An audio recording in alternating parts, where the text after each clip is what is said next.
alors que ce soit nous les musulmans, mais même les non-musulmans, on a tendance souvent à se concentrer sur nos différences et pas assez sur ce qu'on a en commun. Et ce qui me vient en tête, c'est qu'à l'époque du prophète sallallahu alayhi wa sallam, Et il y en a qui se stigmatisent en disant mais on nous aime pas. Mais c'est même pas une question, c'est vrai, on est contre vous ou quoi que ce soit. C'est pas. Je pense que ces personnes qui réfléchissent de cette manière-là ont perdu le combat avant de commencer quoi que ce Ah soit. mais carrément, tout à fait. C'est ça le problème. Ça va pas. Oui. On est musulmans, c'est une religion optimiste, positive.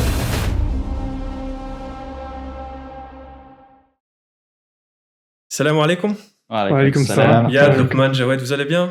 Alhamdoulilah, et toi? Très bien. Ça va très bien, merci. D'abord, dans un premier temps, merci Yad de nous recevoir chez lui. Barakallahu Et on avait fait déjà précédemment quelques vidéos. Yad, t'étais pas là, c'est un peu dommage. Maintenant, on en profite, t'es avec nous. Avant de commencer ce dont on va parler, donc c'est un sujet essentiel, on va se focaliser sur ce pourquoi on est réunis, qu'est-ce qu'on réalise, et on va vraiment prendre le temps d'expliquer en détail notre projet. Mais avant toute chose, Yad, est-ce que tu peux te présenter à l'audience, puisque on t'a pas entendu pour le moment? Bismillah. Salam alaikum wa rahmatullahi wa barakatuh. Je m'appelle Yad. J'ai 32 ans. Je suis ingénieur, chef de projet dans l'immobilier plus particulièrement, et freelance dans le digital marketing. Donc, dans le Google Ads, Facebook Ads et notamment du SEO. Donc, aujourd'hui, on est là, alhamdoulilah, pour contribuer aussi sur des sujets un peu plus sociaux. Et voilà, c'est ce que j'ai à dire sur moi. Super. Donc, comme tu as pu te rendre compte lors de la première vidéo, on a pris le temps d'expliquer un peu ce pourquoi on fait ce projet. Et on est tous un peu investis. Tu as parlé de marketing digital, c'est un peu ta sphère de prédilection. Effectivement.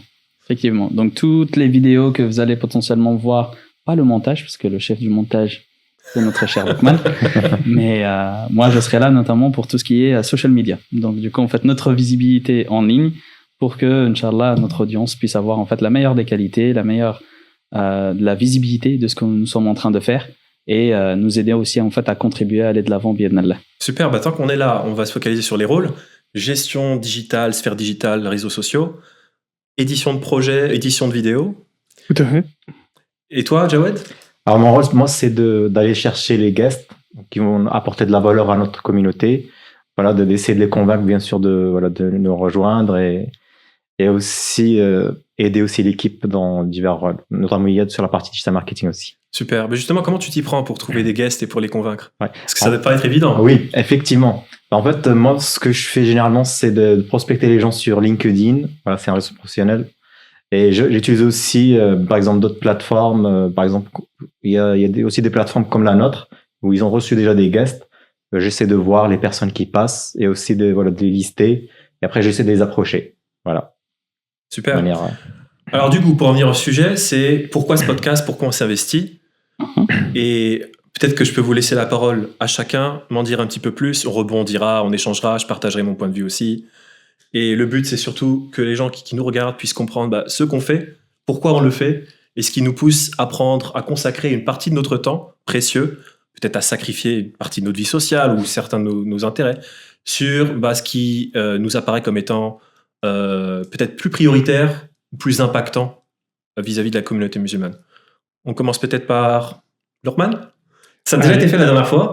Peut-être sur un différent angle cette fois-ci, éventuellement. Exactement, je pense qu'on peut développer ça pendant des heures tous ensemble.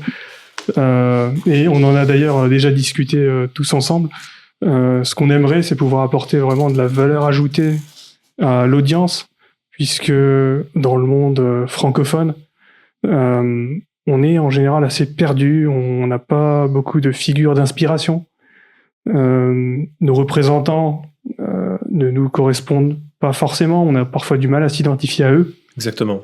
Et ce qu'on aimerait, nous, c'est pouvoir être un média qui apporte une voix d'encouragement pour toute personne. Ça peut être la jeunesse, les personnes qui sont déjà dans le monde professionnel, les étudiants, avec cette touche liée à l'islam, évidemment, puisque c'est une valeur qui nous est très chère. Et c'est d'ailleurs autour de la religion, autour de l'islam qu'on s'est fédérés, tous les quatre. Oui. Donc voilà, on veut vraiment vous apporter du contenu, de la valeur ajoutée. Je vais vous laisser compléter, n'hésitez pas si vous voulez revenir. Ouais. Et ça montre aussi que d'une certaine manière, 4 personnes qui ne se connaissaient pas ou qui n'avaient pas forcément un lien étroits vis-à-vis d'une école où on aurait pu être dans la même classe, par exemple, Exactement. peuvent se regrouper, s'entendre autour d'une même vision, d'un projet. Et je trouve ça particulièrement important aujourd'hui, notamment que la communauté musulmane puisse être un petit peu plus solidaire, qu'on puisse se retrouver et qu'on puisse s'entendre sur des projets impactant notre communauté positivement. T'en penses quoi, Yad? Et d'ailleurs, qu'est-ce que tu penses du projet de manière générale? Mais moi, je compléterai aussi sur ce que Lokman avait dit. Le message est non seulement fait pour la communauté musulmane, mais c'est pour tout le monde. Exact. On a en fait des valeurs sur lesquelles on aimerait bien aussi accentuer et les mettre en valeur, en avant,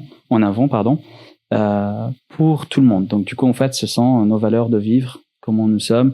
L'islam nous en a appris en fait quelques-unes, qu'on partage aussi avec d'autres êtres humains, d'autres personnes en fait de différentes confessions. Et là, alhamdoulilah, comment en fait on s'est retrouvés, on s'est réunis aussi en fait, subhanallah, dans des contextes où il n'y a pas d'hasard. Tout se fait d'une manière ou d'une autre, subhanallah. Il y a quelque chose qui nous a fait rassembler tous les quatre. Et en plus, on s'est jamais rencontrés tous les quatre en même temps. C'était plutôt, subhanallah, une idée par-ci, par-là. On a rencontré l'un et l'autre. Et au final, en fait, c'était à travers 3-4 événements où on s'est dit, mais écoutez, ils ont en fait des projets, ils ont de belles idées. Jawed, il avait énormément d'idées, notamment en fait d'entrepreneuriat, marketing et tout. On était, ça c'est machallah. Et toi, quand tu nous as présenté en fait le programme que tu avais mis en place, la langue arabe, qui est aussi en fait la source entre autres, pour que tout le monde puisse comprendre en fait un peu plus la religion d'un autre angle, lire le Coran, subhanallah, c'est le rêve de plein de personnes. Et quand on s'est rencontrés, subhanallah, tous ensemble, on était, écoutez, pourquoi pas aller de l'avant. Et j'ai toujours aimé en fait l'idée on va essayer de donner aux prochaines générations ce que nous aussi on n'a pas pu en fait avoir. Et donc que ce soit en fait dans l'éducation, que ce soit dans l'entrepreneuriat. Et on a aussi en fait nos parcours, alhamdoulilah, qui sont assez similaires en termes en fait des challenges de la vie, comment on a fait en fait dans nos études, comment on a pu en fait soit aller à l'étranger, chercher des jobs, des boulots et tout, et se différencier de la masse entre autres, ou la stigmatisation qu'aujourd'hui en fait on voit un peu dans la communauté musulmane. Et mais même aujourd'hui, c'est-à-dire tu peux avoir en fait un bac+6, même un PhD, et tu rentres en fait dans une société et tu es toujours stigmatisé parce que tu as un foulard, parce que tu as un prénom arabe, parce que tu es typé d'une certaine manière, et tu dis mais subhanallah, est-ce que vous pouvez pas aller au-delà juste du visuel, du physique et voir l'être humain en moi? Et là, alhamdoulilah, moi j'adhérais en fait à cette image-là et à ce projet de ce point de vue-là, en me disant alhamdoulilah, on peut contribuer, on peut donner en fait quelque chose à cette communauté, et bi'idhnillah, step by step, et on arrivera bien. C'est magnifique ce que tu dis, parce que là, il y a un autre angle, c'est l'angle de la communauté humaine, en fait, qui peut nous percevoir et peut-être nous comprendre et se lier un petit peu plus à nous, au-delà de tout ce qu'on entend, qui n'est pas forcément en correspondance avec notre religion et notre pratique. Donc, et je pense que c'est essentiel, c'est mettre en valeur nos valeurs universelles, puisque l'islam est une religion universelle. Et on est totalement sur la même ligne. Toi, Jawed? Écoute, pour compléter ce qu'ont dit Iyad et Lokman, moi je trouve que dans notre communauté, il y a beaucoup de personnes talentueuses, et c'est des personnes, des travailleurs, des personnes qui ont vraiment réussi leur vie, et je pense qu'ils ne sont pas assez visibles. Et je pense qu'à travers notre podcast, nous, on peut les inviter et les mettre en lumière. Et je pense aussi que ces personnes-là, ils peuvent apporter beaucoup, beaucoup de valeur à notre communauté. Sur divers thématiques, comme on l'a dit dans les fois précédentes, que ce soit sur l'entrepreneuriat, c'est un sujet qui me tient vraiment à cœur, que j'aime beaucoup, et que ce soit sur d'autres thématiques aussi, que ce soit social, professionnel, etc. Et je pense que avec ce projet-là, justement, on va aborder des thématiques. Si je vous donne un exemple, Donc, par exemple, moi, je sais que dans mon entourage, il y a beaucoup de personnes, par exemple, qui veulent acheter des appartements ou des biens, mais qui veulent pas passer par des banques traditionnelles, pour éviter l'usure, donc le riba. Mais en fait, ils ont pas beaucoup de connaissances, Et du coup, tu m'as posé la question tout à l'heure, pour prospecter les personnes. Donc là, j'ai prospecté pas mal d'entrepreneurs sur notre communauté, qui ont levé de fonds et qui ont créé des entreprises et qui maîtrisent très bien le sujet. Et du coup, on travaille dur en ce moment pour les accueillir prochainement. Et j'en suis certain qu'ils vont apporter des solutions concrètes de manière factuelle et transparente. Et ça, je pense, c'est ce genre de choses que je pense que d'autres podcasts, d'autres projets, on va dire, ne servent pas à notre communauté. Et oui, ou n'approfondissent pas suffisamment, parce que c'est des sujets qu'il faut approfondir. Absolument. Et même nous, je pense que même vous aussi, on se considère pas nécessairement comme tout sachant dans tous les domaines, et bien au-delà. Absolument. Moi, je suis vraiment curieux à l'idée d'en savoir plus sur ces sujets, et vraiment avoir un échange profond avec ces experts ou ces personnes qui ont plus de légitimité. Exactement. Ça peut être dans la finance islamique ou dans d'autres sujets. C'est ça.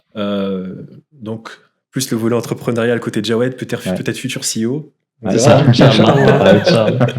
Du coup, à toi, Oussama, qu'est-ce qui t'a motivé à faire partie de ce projet? Alors, moi, ce qui m'a motivé, c'est quelque chose de très simple et essentiel, c'est que je souhaite, une fois que je serai face à Dieu, présenter quelque chose dont je sois fier, en fait. Donc, c'est ce qui me motive essentiellement dans ce projet. C'est vraiment faire quelque chose pour Dieu en tant que croyant, le servir mes frères et sœurs en religion, la communauté au sens large humaine. Pourquoi ? Parce que on estime être dans la vérité, que cette vérité est accessible à tous, et on invite toutes celles et ceux qui ne sont pas encore musulmans ou musulmanes à s'inspirer de ce qu'on fait, de réfléchir, pondérer, pourquoi pas envisager de donner plus de sens à leur vie, puisqu'au bout du compte, c'est ça ce qu'on est en tant que musulman, c'est qu'on a une certaine trajectoire, on a du sens dans nos actions, que ce soit comment est-ce qu'on travaille, comment est-ce qu'on se comporte avec autrui, etc., etc. Donc voilà la réponse à ta question, Iyad. Machallah. Je peux te donner un câlin? C'est tellement beau, machallah. Et moi aussi, si je peux podcast, Inch'Allah, c'est un plaisir. Et moi aussi, je peux ajouter une chose. Je pense que tout à l'heure, vous avez parlé des valeurs. Je pense que l'une des valeurs très puissantes de notre religion, c'est l'authenticité et la transparence.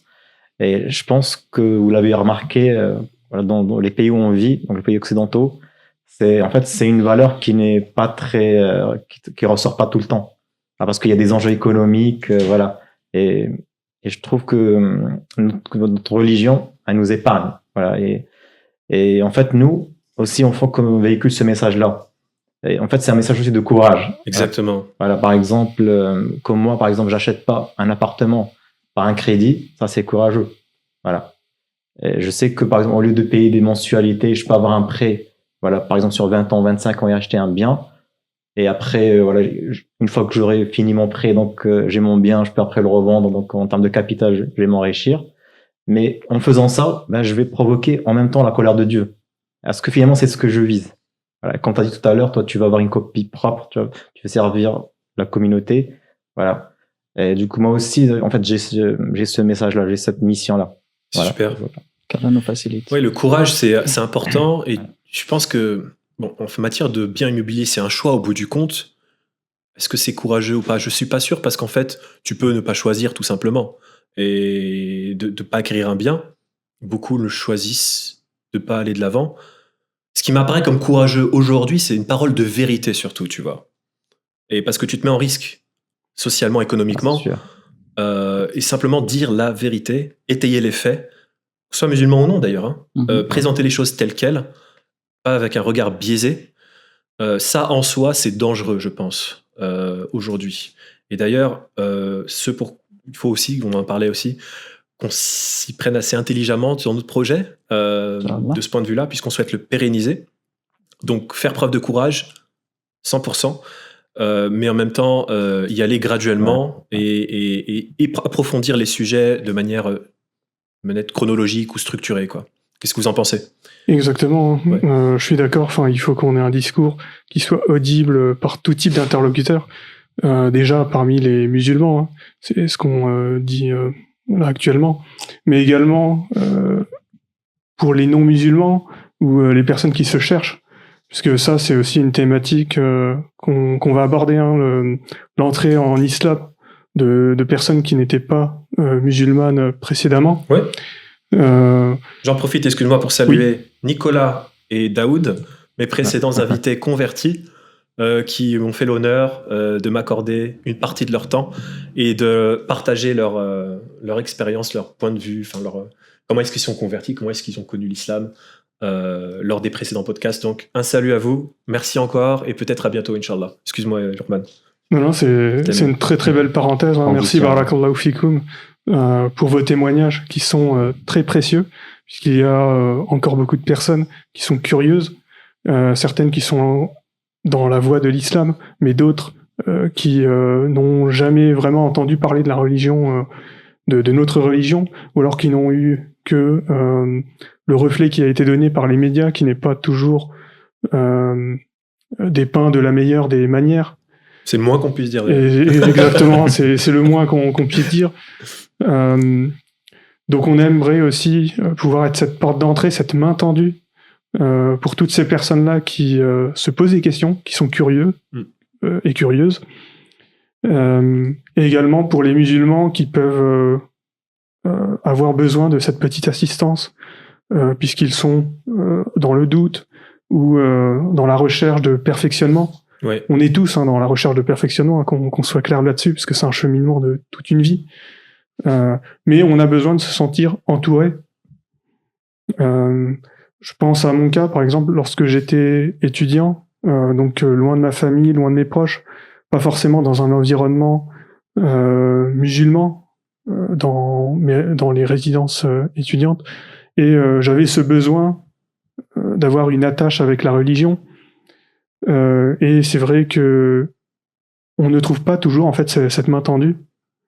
Et une vidéo, un média, ça peut faire la différence. Totalement. Je sais qu'à mon époque, ça existait encore assez peu, mais je m'accrochais à ces petites vidéos que je pouvais trouver, parce que ça arrosait ma foi, ça me mettait du baume au cœur.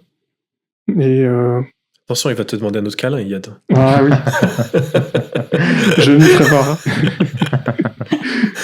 Je trouve que c'est très réconfortant en fait de sentir qu'il y a toute une communauté, qu'on n'est pas seul, parce que c'est ça les valeurs de l'islam en fait. On est 2 milliards de personnes, mais on n'est pas 2 milliards d'individualités. Enfin, c'est pas les enseignements que le prophète sallallahu alayhi wa sallam il nous a donnés. On est censé être solidaires, réunis. Oui. D'ailleurs, hein, quand on prend la devise de notre pays, la France, liberté, égalité, fraternité, c'est des valeurs hein, qu'on retrouve dans notre religion et qu'on aimerait bien véhiculer, être des vecteurs. Est-ce que tu trouves au fond, pour aller sur ce que tu évoques, que ça manquait un petit peu dans ton expérience personnelle, le fait d'être lié avec d'autres frères et sœurs? Tout à fait. Je t'en prie. Tout à fait, en fait. J'ai beaucoup eu cette impression qu'on était parfois nombreux à la mosquée le vendredi, mais qu'on était surtout des individualités, que ce sentiment de réunion, de communion, il était là parfois pendant le ramadan, puisque la mosquée pouvait organiser des événements, des repas de coupure de jeûne, mais c'était très ponctuel, et finalement chacun repartait chez soi. Et je suis d'accord avec toi. Il y a ce manque, en fait, je trouve, de lien entre nous, de solidarité. Pourtant, ce qu'on se rend compte, et d'ailleurs on s'est réunis, nous, dans des circonstances religieuses, mais également professionnelles, entrepreneuriales, ce qu'on se rend compte, c'est que dans notre communauté, il y a beaucoup de talent, en fait.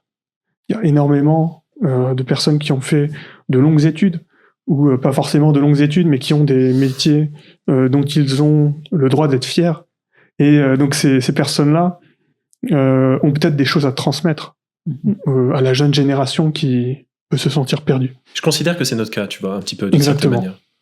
T'en penses quoi, Yad, de ce que dit Lurkman sur ce manque de solidarité ou ce manque de soutien ou le fait qu'on soit certes musulmans, mais certes peut-être un petit peu détachés les uns des autres. Je partage son point de vue. Pour y dire, j'ai grandi également en France et je suis né en France. C'est pas tout à fait ton cas. Comment tu vois les choses de ce point de vue-là? Alors, je pense quand même qu'on touche du doigt un vrai problème social qu'on a en fait dans notre communauté. Et subhanallah, pour évoquer en fait le même mot, l'individualisme, aujourd'hui, c'est non seulement en fait un truc de notre communauté, mais c'est limite un peu partout, quoi.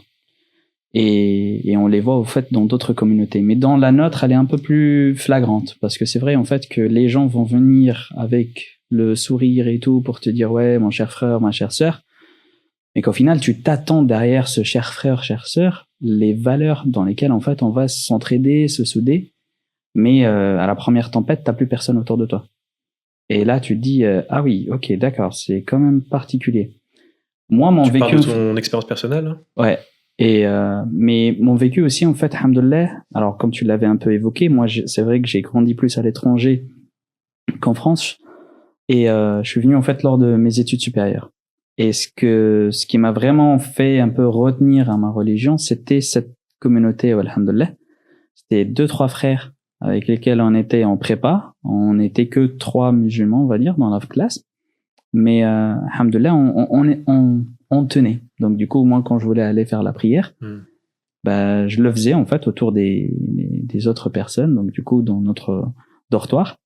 Et subhanallah, après 2 ans de prépa, j'ai eu quand même un Canadien qui était avec nous, en fait, qui faisait aussi la prépa avec nous, qui est venu me dire, toi, t'es un homme de valeur, je te respecte, et je t'aime trop pour ça.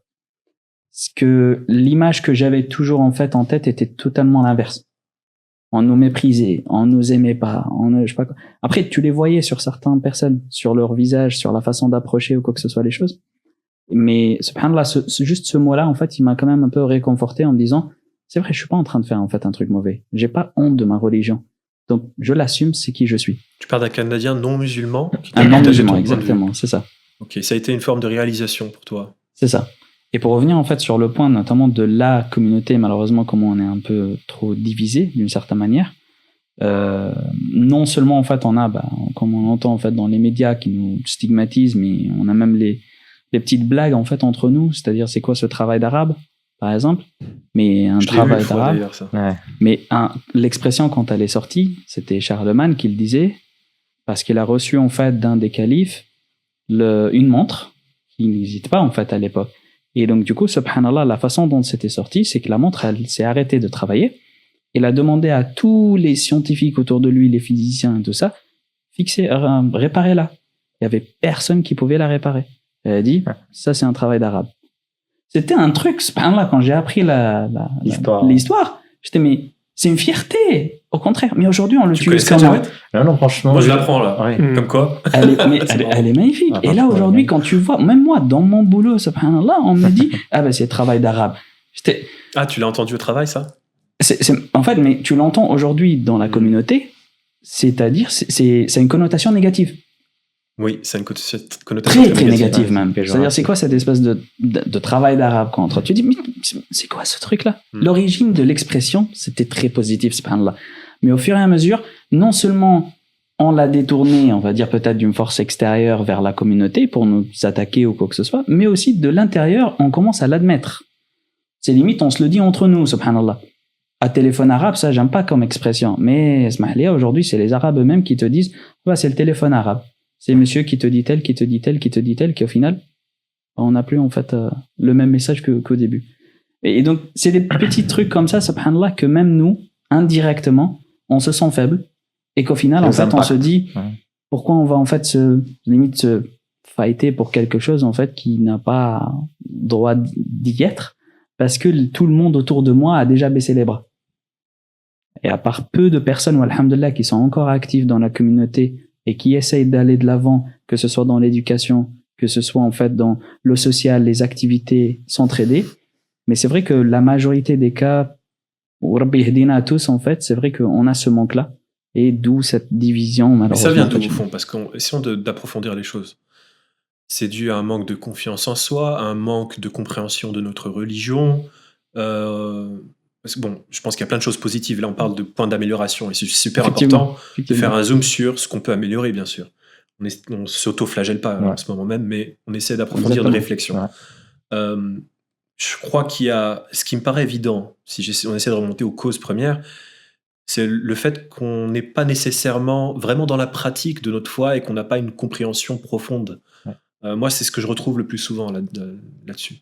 Et moi-même, lorsque parfois je fais pas forcément les meilleures décisions, ou lorsque je prends peut-être une trajectoire qui n'est pas forcément la meilleure, si je réfléchis à ces points-là, je me dis, Oussama, c'est peut-être que tu n'as pas été véritablement cohérent avec ta foi, ta pratique, et si ça avait été le cas, tu aurais pu, etc.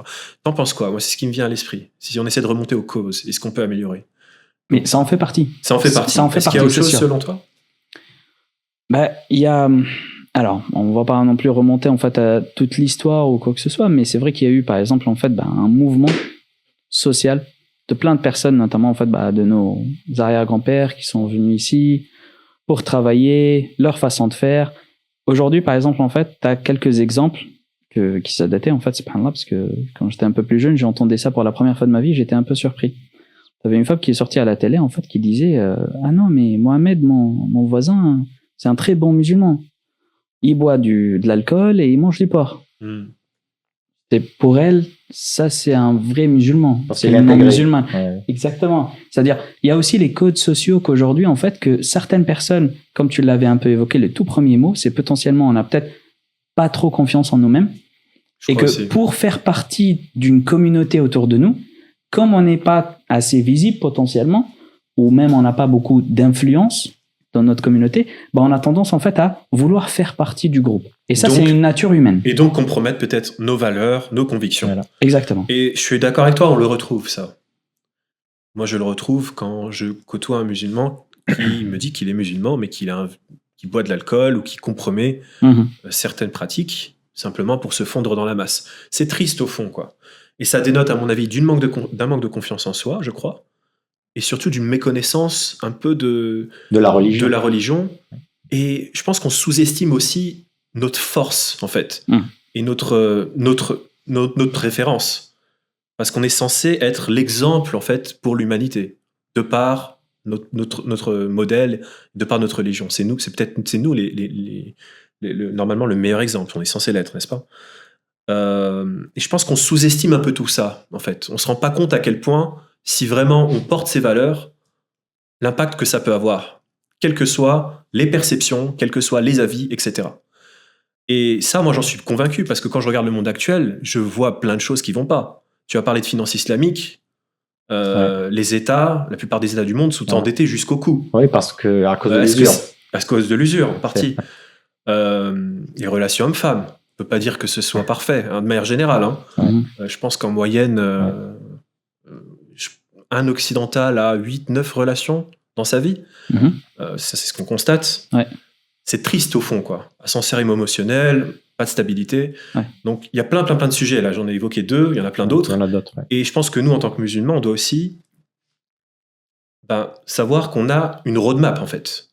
Une roadmap auquel on croit, qui provient de Dieu, selon nous, et qui est fonctionnelle. C'est-à-dire qui est censé apporter stabilité à la communauté humaine, un sens, une trajectoire, et surtout nous apporter, on dit contentment en anglais, un épanouissement, une certaine sérénité.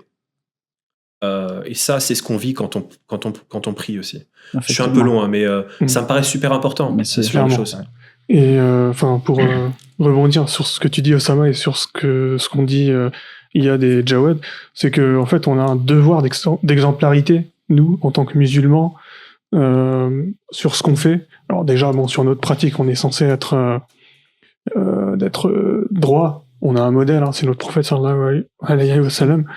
Mais même au niveau de notre comportement, il faut qu'on soit vraiment irréprochable. Et donc ça, c'est le premier volet. Mais je pense que il faut aussi qu'on admette que même si on était irréprochable, on ne peut pas plaire à tout le monde, malheureusement. On cherche pas à plaire, en fait. Et je pense, voilà, justement, pourquoi je dis ça, c'est parce qu'il faut pas forcément chercher à plaire à tout le monde. Exact. Puisque on n'arrivera pas, en fait, à obtenir la pleine satisfaction de gens qui ont une méconnaissance de ce qui leur est étranger, de ce qui est différent d'eux, en essayant de s'y conformer. Et j'ai un exemple qui est assez récent, d'un monsieur qui est un boucher. Alors, je sais pas si vous avez entendu cette petite polémique. Donc ce monsieur-là, c'est un homme qui est très brave, qui a une boucherie halal et qui met en vente également des charcuteries halal et qui met en avant le terroir français, mais en version halal. Et ce monsieur-là, donc qui est tout à fait intégré, que ce soit de par son emploi, mais également par le fait qu'il s'intéresse au terroir français, à son histoire, en essayant de rapprocher ça avec ses valeurs religieuses, l'islam. Il a reçu énormément de messages de haine en raison de sa couleur de peau Et pour moi, en fait, ça montre que finalement, même en essayant de faire des efforts, en s'intéressant à une culture qui n'est pas forcément la sienne, mais en essayant de se conformer, on n'arrivera pas toujours en fait à satisfaire des gens qui ont une méconnaissance de ce qui est différent d'eux, qui n'ont pas cette ouverture. Donc finalement, moi, ce que je recommanderais, et que je me recommande d'ailleurs à moi-même, hein, c'est, je dirais, même des enseignements de notre religion, c'est certes d'être irréprochable, mais comme tu l'as dit Osama, en fait, de pas chercher à se conformer à la vie des autres, parce que sinon c'est une quête qui est vaine. C'est une épidémie chez nous. En fait, c'est une épidémie. On se voit à travers le regard des autres, c'est ça le problème. En fait, autre chose que j'ai constaté moi-même, c'est que, en fait, pour agir bien, il faut faire un travail sur soi, continuellement. Par exemple, quand on parlait tout à l'heure, il faut en fait déjà apprendre à se connaître soi-même, donc apprendre à connaître ses points forts et ses points faibles, et justement les ajuster pour s'améliorer. Voilà. Et comme vous avez tous dit, pour être exemplaire, il faut franchement faire un énorme travail sur soi, un travail de maîtrise, de maîtrise de soi-même, de comportement et même nos émotions. Parce que comme il a dit Luqman, dans notre vie quotidienne, en fait, on a affaire à pas mal de challenges. Et le fait de les surmonter, de les affronter de manière intelligente, c'est ce qui nous distingue par rapport à d'autres personnes. Et je pense que c'est là où les personnes vont dire, OK, ces personnes-là, ils étaient persécutés, ils étaient, on va dire, poussés à bout, mais ils ont bien réagi. Alors, ils ont gardé leur sang-froid. Et ça, je trouve que c'est ça notre force. Et c'est ça, notre religion, elle nous pousse à faire ce genre de choses. C'est-à-dire que même si quelqu'un nous parle mal, ou essaie de nous provoquer, en fait, il faut toujours garder la tête sur les épaules et essayer de gérer ces situations de manière intelligente et pas rentrer en conflit. Et surtout pas répondre au mal au mal. Voilà. Non, c'est vrai.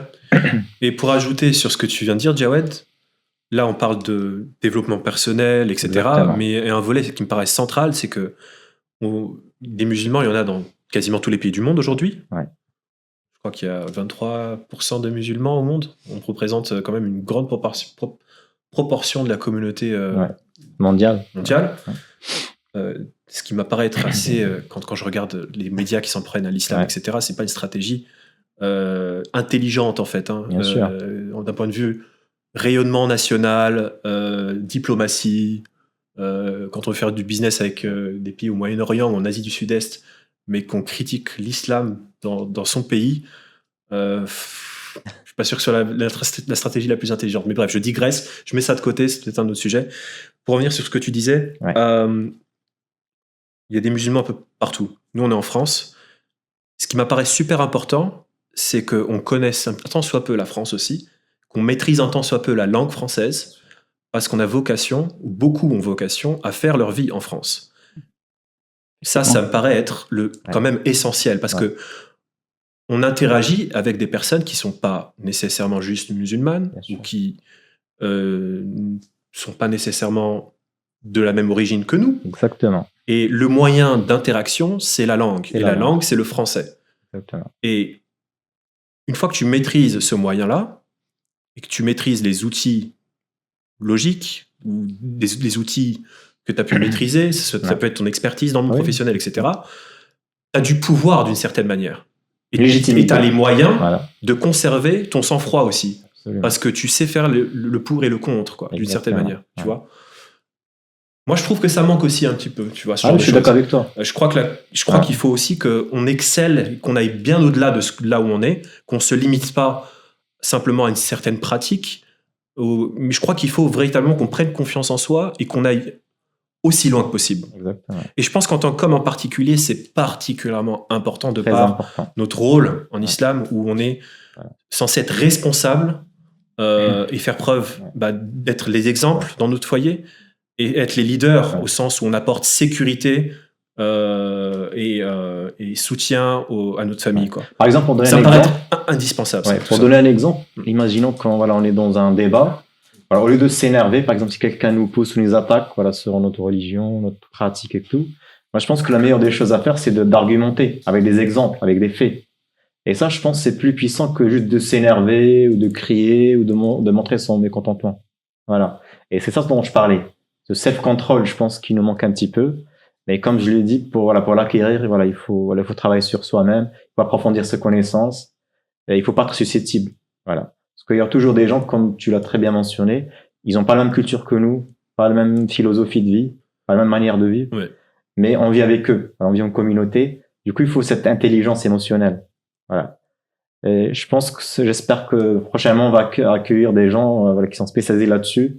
Et je pense que ça va amener beaucoup de valeur à notre audience. Voilà, et, ce que je veux dire, enfin, moi, je trouve que c'est très beau ce que tu dis, hein, Jawed, puisque finalement, enfin, faut aussi, en tant que musulman, qu'on soit ouvert au dialogue même interreligieux. Bien sûr. Puisque, alors que ce soit nous les musulmans, mais même les non-musulmans, on a tendance souvent à se concentrer sur nos différences et pas assez sur ce qu'on a en commun. Et ce qui me vient en tête, c'est qu'à l'époque du prophète sallallahu alayhi wa sallam, il y avait déjà donc des personnes chrétiennes ou juives qui étaient dans la région en Arabie. Et alors j'en ai deux en tête, donc notamment lorsque le prophète sallallahu alayhi wa sallam a eu la révélation, sa femme Khadija avait quelqu'un dans sa famille qui était parmi les gens du livre qui suivaient donc la voie de Isa alayhi salam, Jésus, et avec qui donc le prophète sallallahu alayhi wa sallam a pu discuter.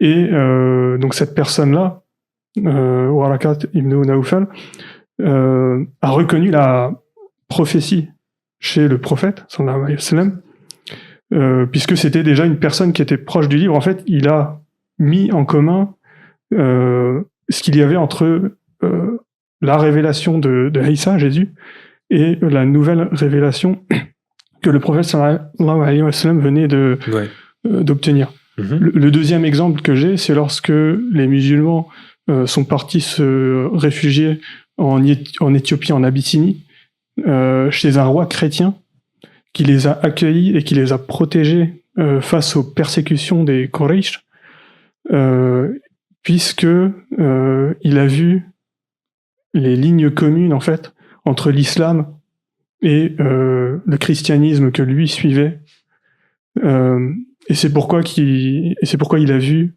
un message de vérité. Et je pense que nous, en fait, aujourd'hui, il faut qu'on soit capable de voir nos points communs, sans être toujours dans la défiance, l'adversité. Alors c'est nous, mais c'est également en fait les personnes non musulmanes. En fait, faut qu'on essaie vraiment de créer ce lien positif. Ouais, et puis ce lien, il est en fait existant aujourd'hui si tu regardes la réalité et le concret. Tu mets de côté les médias et le journalisme et les politiques qui malheureusement instrumentalisent des choses qu'ils ne devraient pas. Ils devraient plutôt faire leur job et essayer de trouver des solutions à l'emploi, à l'énergie, toutes ces choses-là. Dans le concret, les gens, en fait, ont leur propre challenge. Ils ont des enfants, un loyer à payer. Quand ils ont besoin d'un plombier, un boulanger, et qui rencontrent quelqu'un qui est musulman ou qui s'appelle Abdelazzer, ils vont pas trop loin, ils cherchent pas plus loin. On fait avec, quoi. En France, personnellement, pour moi, j'ai pas vraiment ressenti le racisme ou l'adversité beaucoup de ce point de vue-là. De manière générale, ça s'est toujours très bien passé. Et il y a beaucoup de côtés en France que j'apprécie beaucoup. Donc, je pense que sur le terrain, de manière générale, ça se passe plutôt bien. Oui. De toute façon, on travaille, c'est ce qu'on a. En fait, il y a beaucoup de notre communauté. Voilà, on a des ingénieurs, on a des médecins, voilà, dans tout divers domaines. Évidemment. Et du coup, je pense que ça se passe très bien. Donc, les gens aujourd'hui, ils travaillent, voilà. J'arriverai jamais à placer une phrase avec lui. Ouais, donc franchement, voilà. En fait, on s'est mis d'accord pour que tu parles pas, Yad, c'est ça. C'est ça, exactement. Je me sens au milieu, c'est un match de ping-pong, là. Faut surtout pas que t'interviennes. On veut se limiter à un câlin, c'est ça le truc. Tu vois. Oui, c'est ce que j'ai senti, ouais, d'accord. J'ai compris. Heureusement, ça dans le coup. Ça, tu vas le couper. Si ce type de contenu vous plaît et que vous souhaiteriez nous supporter d'une quelconque manière, le meilleur moyen de réaliser cela, c'est simplement de vous abonner à cette chaîne et aussi de nous rejoindre sur notre plateforme e-learning, puisque c'est là où vous serez en mesure, non pas juste de vous limiter à consommer du contenu, mais à générer peut-être une transformation dans votre vie à travers les cours que l'on aspire au fur et à mesure à réaliser et à mettre en ligne. Salam alaikum. Mais là, pour rebondir sur... j'utiliserai l'exemple de ton Abdelrazak, de Abdelrahman, t'as dit. Abdelrazak, je sais plus. Abdelrazak, désolé. Si un Abdelrazak, mettez un commentaire dans les vidéos, s'il vous plaît. Ça, c'est pas mal. Le challenge, en fait, comme tu l'avais décrit, c'est qu'aujourd'hui, ok, il y a les médias et la politique. Ouais. Et le peuple en lui-même, en fait, oui, on s'entraîne, il y a l'amour entre nous, il n'y a pas de problème. On va travailler c'est un ensemble. peu fort, je suis pas sûr. Peut-être fort, ouais. Tu as le câlin, je suis dans ça, moi. Et donc, du coup, ce qui s'est passé, en fait, subhanallah, c'est que oui, il y a quand même une certaine influence. Donc, même, en fait, monsieur Abdelrazak, depuis un petit moment, c'était toujours, en fait, le plombier du coin. Aujourd'hui, tu le vois, en fait, c'est un docteur. Demain, en fait, c'est un PhD. C'est un prof à l'université. C'est des métiers où, limite, en fait, maintenant, il est actif dans la mairie. Bientôt, il va se passer pour devenir un maire, machallah, tu vois. Et en fait, non, attends, Abdelrazak, le plombier du coin, comment il devient en fait le maire de la ville? C'est inadmissible comme idée. Et tu vois en fait, subhanallah, un développement au fur et à mesure d'une opinion qui a été malheureusement mis sur certaines graines, tu vois, depuis des années et des années. Et aujourd'hui, en fait, ça devient inconsciemment. Que les gens, en fait, et celle-là, je l'avais appris aussi au travail, subhanallah, parce qu'on essaye de passer ces messages-là de discrimination et tout. Et ils disent, est-ce que vous savez, une personne de couleur noire, combien de discrimination ou la probabilité qu'elle soit discriminée en fait dans sa vie au sein d'un boulot ou quoi que ce soit, ou même dans la vie quotidienne. Et en fait, c'était au-delà de 92%. Ok. Donc, qu'est-ce que tu veux dire par là? Qu'il y a un plafond de verre existant malgré tout? D'une certaine manière, on va dire oui. Ça a évolué au fur du temps. Qu'aujourd'hui, en fait, c'est là où on se retrouve aujourd'hui à se dire, mais pourquoi, en fait, et il y en a qui se stigmatisent en disant, mais on nous aime pas. Mais c'est même pas une question, c'est vrai, on est contre vous ou quoi que ce soit, c'est pas. Non, mais tu vois, j'ai envie de. Ce point-là, il est super important. Je pense que ces personnes qui réfléchissent de cette manière-là ont perdu le combat avant de commencer quoi que ce soit. Ah, mais carrément, tout à fait. C'est ça le problème. On nous aime pas, ça va pas. Oui. On est musulmans, c'est une religion optimiste, positive. Déjà en matière de conception de soi dans le monde, de conception de vie. Donc déjà, ça c'est un premier élément. Ensuite, on avance avec ses projets, avec une vision personnelle. Ouais. Quel est mon but dans la vie? Et bien sûr, on aura des obstacles, mais on essaie de les surmonter. On en a tous des obstacles. Donc, si on se limite à ce que tu viens de dire, ce qui est le cas de beaucoup malheureusement, on limite sa progression dans la vie, que ce soit professionnelle, sociale ou peu importe. Puisqu'en fait, on a déjà mis des barrières mentale d'une certaine manière, tu vois. Et celle-ci, il faut qu'elle disparaisse.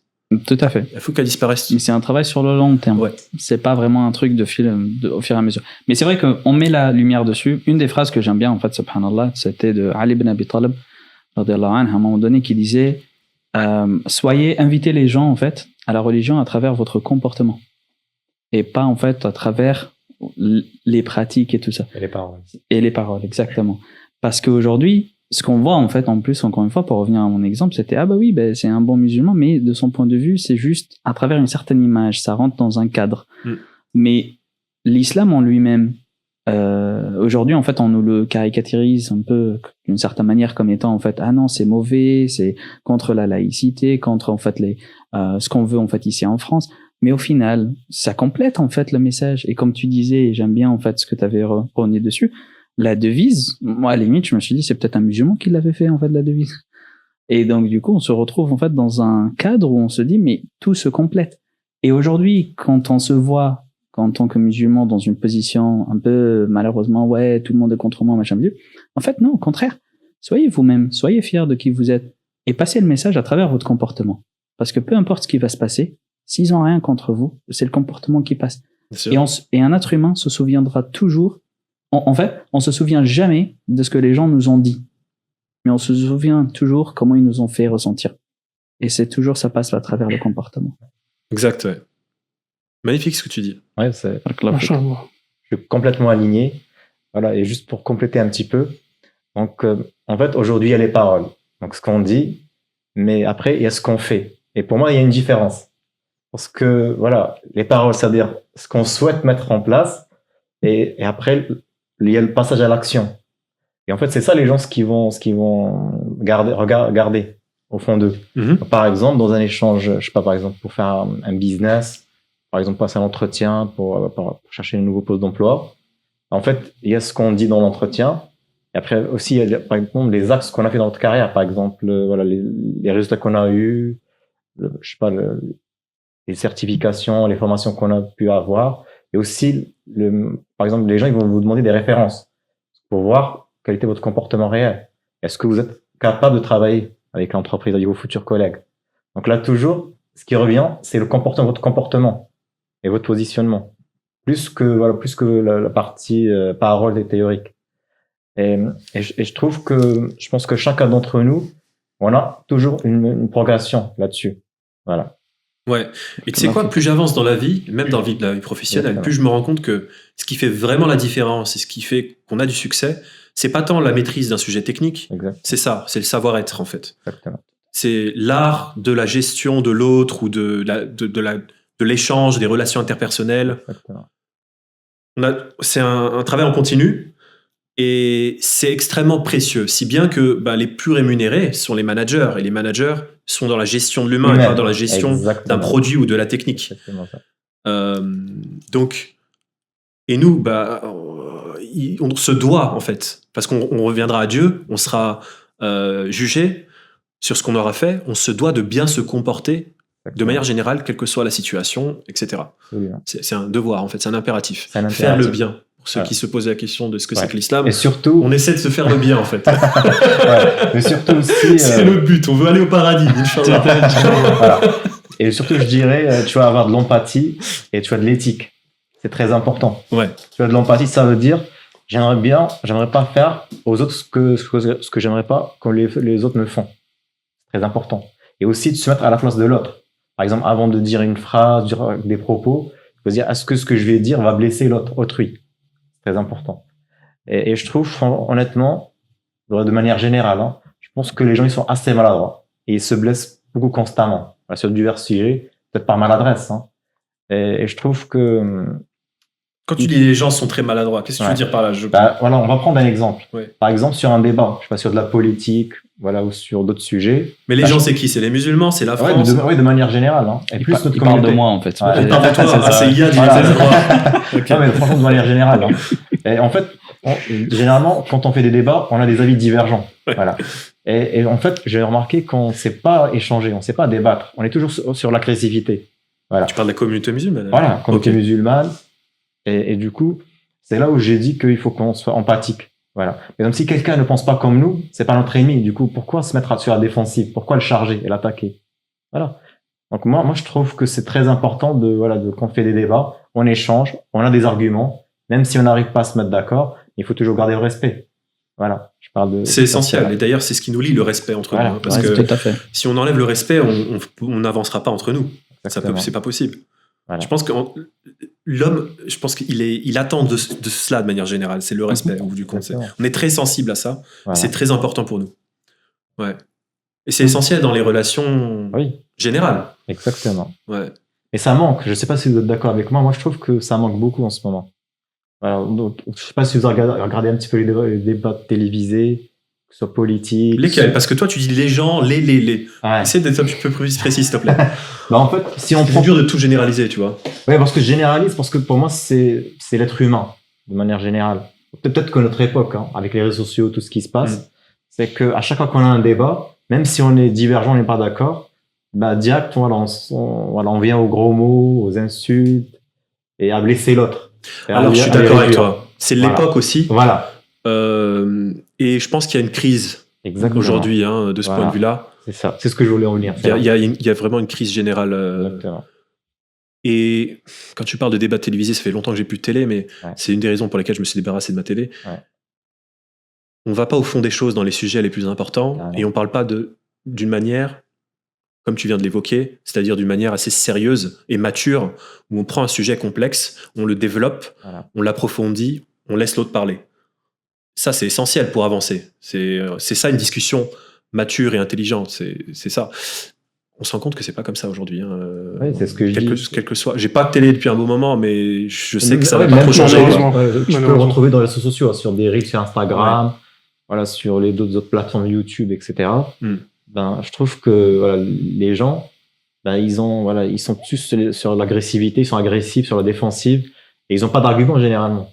Dès que quelqu'un sort des arguments plausibles, avec des facts, ben, si t'as pas d'argument, ben tu vas te mettre à attaquer la personne parce que voilà, tu peux pas riposter. Alors c'est un sujet, on peut peut-être on va recentrer juste sur la vision, mais je suis d'accord avec toi en fait.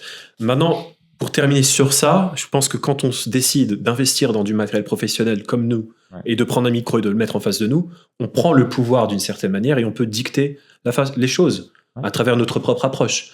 Certes, on n'a pas l'audience aujourd'hui que l'on vise, mais au moins on a un objectif, une mission. Et on prend son destin en main, quoi. Et je pense que cet état d'esprit qui consiste à se donner un objectif, une grande ambition, se donner les moyens d'y arriver, se mettre d'accord avec d'autres personnes en équipe et aller de l'avant, c'est un exemple aussi pour beaucoup de jeunes de la communauté dont ils peuvent s'inspirer. Ouais. Effectivement. T'en penses quoi ? Non, tout à fait, parce que c'est vrai qu'on entend parler de plusieurs comment on appelle ça, projets par-ci, par-là. Des ambitions, des personnes en fait, elles sont vraiment très ambitieuses, qui veulent aller de l'avant, qui veulent en fait donner à la communauté et faire quelque chose en fait d'unique.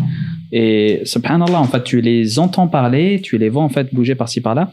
Et subhanallah, tu sens en fait qu'on a énormément d'énergie.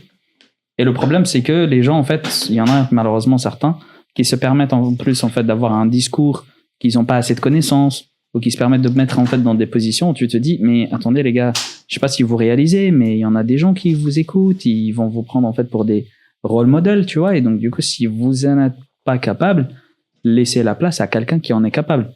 Et aujourd'hui malheureusement, même dans le monde en fait des entreprises, tout le monde veut devenir manager, mais en fait tout le monde juste avoir le titre de manager. Mais est-ce que tu sais qu'est-ce qu'il y a derrière le mot manager en réalité ? Non, ça revient vraiment au début quand Abu Lahab, le Rasoul sallallahu alayhi wa sallam, qui lui dit Ashhadu an la ilaha illallah. C'est tout. Et il dit non. Parce que le gars, il veut pas dire la phrase. La phrase elle-même, elle est très simple à dire, mais il sait ce qu'il y a derrière. Et nous, aujourd'hui, je pense en fait qu'entre ce que tu disais aussi, les propos qu'on va mettre en place, qu'aujourd'hui, en fait, comment on peut attirer le buzz. C'est vraiment ça, en fait. Aujourd'hui, c'est comment je peux me faire montrer ou remarquer. Et on veut attirer, en fait, le regard d'autrui sur les gens. Moi, sincèrement, s'il n'y avait pas en fait les gens ou s'il y a les gens qui ont la capacité, qui prennent ce micro-là à ma place et qui sont plus compétents que moi et qui l'en parlent et qu'alhamdoulilah on les suit, moi ça va, hein, je laisse mon micro et je me barre. Je pense pas que tu doives le laisser, mais on invite en fait d'autres personnes à faire de même, parce que ton avis il est important, tu vois. Qui donnera des câlins si tu les donnes pas ? C'est ça la question en fait. Toi, tu m'as ramené ici que pour des câlins, toi, c'est ça. Mais oui, non, mais c'est vrai que c'est un vrai sujet. C'est un vrai sujet que les gens aujourd'hui, et on en voit en fait, c'est les chaînes télé, elles ne cessent d'augmenter. Et au fur et à mesure, en fait, subhanallah, tu vois le truc en te disant à chaque fois, c'est chaque millionnaire que tu le vois, il te faut, on va dire un peu tout ce qui est influencer les gens et avoir non seulement une communauté, mais pour influencer aussi en fait comment les gens vont agir. Parce qu'on va rentrer dans des grands débats. Hein. L'école, pourquoi elle a été créée, c'est pour faire des employés. T'as plein de systèmes qui ont été faits d'une certaine manière pour vraiment en fait driver la masse des gens dans un sens ou dans un autre. Tout à fait. Et aujourd'hui, les médias, c'est ça. Et quand tu vois qui les dirigent derrière, bah c'est des millionnaires qui veulent avoir en fait un impact. Elon Musk, il a pas acheté Twitter pour rien. Aujourd'hui, X quoi. Il voulait avoir une plateforme, un média dans lequel il pourra notamment le gérer. Et on avait vu, plein de choses, notamment, en fait, à travers les élections récentes, comment, en fait, il manipulait lui-même. Il disait, j'aimerais bien que mon poste, en fait, soit affiché à tout le monde, peu importe qui. On me suit pas, on m'aime pas, ou quoi que ce soit. Je veux que mon poste, il apparaît. Parce qu'il a ce pouvoir-là. Et c'est vrai que ces plateformes-là, elles nous donnent, comme tu l'as dit, un sens de pouvoir. Et j'espère, bi'adnallah, que tout le monde, en fait, ait un peu cette responsabilité pour se dire, alhamdoulilah, chaque mot que je suis en train de dire. Et comme tu l'as dit, demain, on sera devant Allah. Est-ce que tu peux assumer ce que tu t'as dit aujourd'hui ? Oui, alhamdoulilah. Tu peux pas l'assumer, laisse ta place. Exact. Urban ? Quelque chose que je vais ajouter un peu par rapport à nous tous, c'est que nous, on est des personnes issues du peuple. On est des voix très ordinaires, on n'est pas des imams, on n'est pas des savants. Et justement, on espère pouvoir inspirer l'audience, puisqu'on est des gens comme vous, en fait. On est des gens qui avons fait de notre mieux, qui avons ces valeurs de religion. Et je pense que c'est toujours plus facile de s'identifier à des gens qui nous ressemblent, puisque dans les médias, on a tendance à voir des personnes, des personnalités qui sont mises à un rang de stars, enfin des gens qui nous paraissent très loin, très éloignés. Et je trouve que c'est difficile de se sentir concerné parfois par leurs paroles, par leurs messages. Oui, ou de s'identifier. Et de s'identifier à eux. Ouais. Ah, oui. Ouais. Bien dit, j'adore. Ouais. Super. Donc, on résume un peu l'échange. Bismillah. Donc, ce qu'on a mis en évidence dans notre mission, c'est 3 points. Je vais peut-être les reprendre. Et le projet s'appelle DissionWise. Si vous posez la question, il fallait qu'on trouve un nom. Et je pense qu'il passe plutôt bien. Pourquoi tu souris, Yad? Ça te plaît pas, le marketeur dans la salle, il aime pas ça. Hein. Ah ouais. Le branding, il l'a mal vendu là. Ah oui. Okay. On a choisi un nom, DiscernWise. Ça sent bien. Allez, c'est le message derrière. C'est le discernment avec la voix du wise qui en est. Et du coup, 3 points. Le premier, ça résume un peu l'échange. C'est on se concentre sur du contenu de haute qualité et qui serait, Inch'Allah, bénéfique auprès de la communauté musulmane, donc c'est vous qu'on vise essentiellement, même si nos messages, on estime, sont universels, en fait, voilà. Et nos valeurs sont universelles. Ça a été dit à maintes reprises déjà. Deuxième point, c'est ce point-là, les valeurs universelles qui nous unissent, pour répondre aux défis de l'humanité. Donc je pense qu'on va essayer de s'efforcer aussi de mettre en évidence des solutions aux problèmes, aux défis que l'on rencontre. Toujours à travers notre source religieuse, mais en étant aussi dans le réel, dans le concret, en regardant la réalité en face. Et de la réalité en face, c'est, par exemple, ce que dit Luqman, une communauté qui n'est pas nécessairement aussi soudée qu'elle devrait l'être. Je suis d'accord avec ça. C'est des jeunes hommes et des jeunes femmes qui n'arrivent pas forcément à se retrouver et à se marier. Il y a beaucoup de défis de ce point de vue-là. C'est un sujet super important, Inch'Allah, qu'on détaillera ensemble. Donc les relations de femmes de manière générale, où je pense qu'on aura l'occasion, si vous êtes d'accord bien sûr, de partager votre point de vue et d'aller un petit peu loin là-dessus, parce que ce qui m'apparaît comme essentiel aujourd'hui pour réussir en fait sa vie, c'est l'aspect familial. Une société est faite de familles, si on creuse les choses, et dire que aujourd'hui dans notre communauté les choses vont très bien de ce point de vue-là, ce serait se mentir. Il y a plein de choses qui vont pas, et c'est un sujet, à mon avis, qu'il faut approfondir. Donc ça, c'est un exemple parmi tant d'autres. Mais j'en reviens aux missions, mais vous en pensez quoi d'ailleurs de ça? Vous êtes d'accord? Ah, mais quand on dit à chaque fois que si tu veux, en fait, subhanallah, comment ils l'ont sorti à un moment donné, si tu veux ruiner une société, il faut commencer par ruiner la femme. Et la femme, c'est aussi quand même un des piliers de la famille. En plein cœur. Et la famille, c'est le pilier de la société. Donc au fur et à mesure, en fait, tu vois quand même l'importance de chaque individu dans cette société et comment on se complète. Donc je suis tout à fait d'accord avec toi, parce qu'aujourd'hui, la famille, c'est un socle, et c'est pour ça, d'une certaine manière aussi, je comprends que certains frères et sœurs, ils se retrouvent en fait à se dire, je préfère me protéger ma famille, et pas trop en fait m'exposer, parce que si j'y vais là-bas, en fait, peut-être j'aurai pas assez de soutien, où je vais emmener ma famille dans le bas. Et souvent, c'est par peur. En se disant, je préfère plutôt, je protège ma petite famille et on verra plus tard qu'est-ce que ça va donner. Mais je suis tout à fait d'accord avec toi. Subhanallah, c'est vraiment le socle. Inch'Allah, on aura des sujets sur la famille. Ça me paraît central, oui.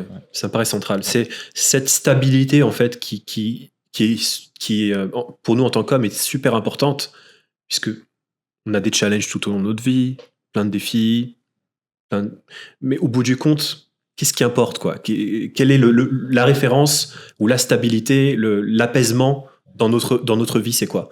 C'est peut-être l'épouse, les enfants, essentiellement. Et on souhaite que ceci soit plutôt stable, idéalement, et que ça parte pas en... Et je trouve qu'en France, on a un expert qui maîtrise très bien la thématique, c'est Ali Habibi. Je sais pas si vous connaissez. Moi, j'ai regardé quelques vidéos YouTube, et franchement, j'ai beaucoup aimé son contenu, sa pédagogie, et comment il aborde la thématique. Et du coup, j'espère que dans le futur, on l'aura parmi nos guests.